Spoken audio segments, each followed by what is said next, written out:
I'm one of the owners of AMAC Plastics. We make plastic boxes. They're boxes you find in retail stores throughout the United States. They're really beautiful little boxes. They're part of the permanent design collection at the Museum of Modern Art in New York. We've been using mostly the same equipment since the 70s, really. Most of the machines we have out there, the company that made them went out of business 20 years ago. So these are really old machines, but we're still able to find parts for them. Sometimes we'll fabricate parts for them.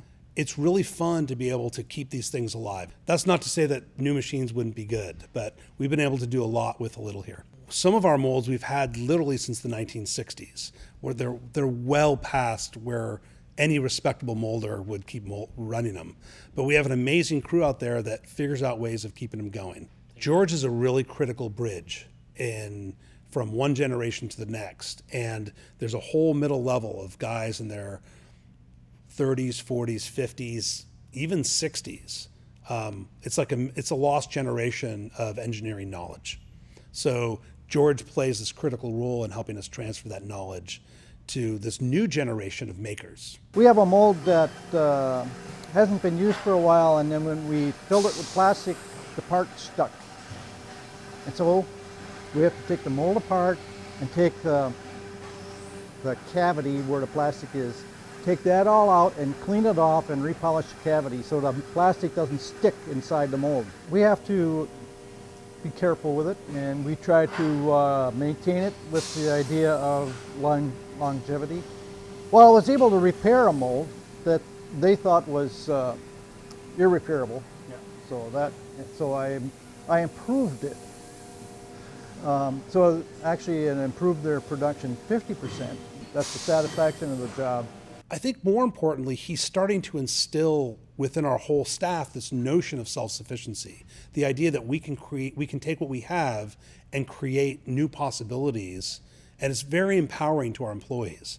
Mold makers are guys that putz over tiny little things, a lot of tiny little things. It's detail orientated.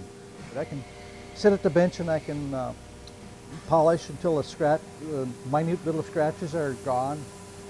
AMAC is a design company. We think of ourselves as a company that designs and manufactures beautiful products. The way to do that is you have to be innovative, you have to be thoughtful about what the technology and what new technologies can bring to the table.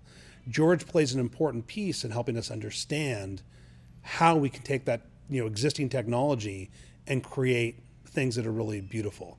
And by helping us all build that our confidence, it's going to make a huge difference to this company. I just adhered to good basic mold practice, which had been neglected because they didn't have the manpower to do that.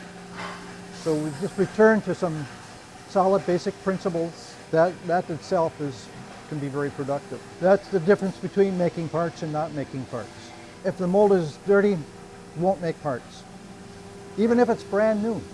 In my generation, I like building things, and that's why I've been in this 40-some years building things, and we don't see that.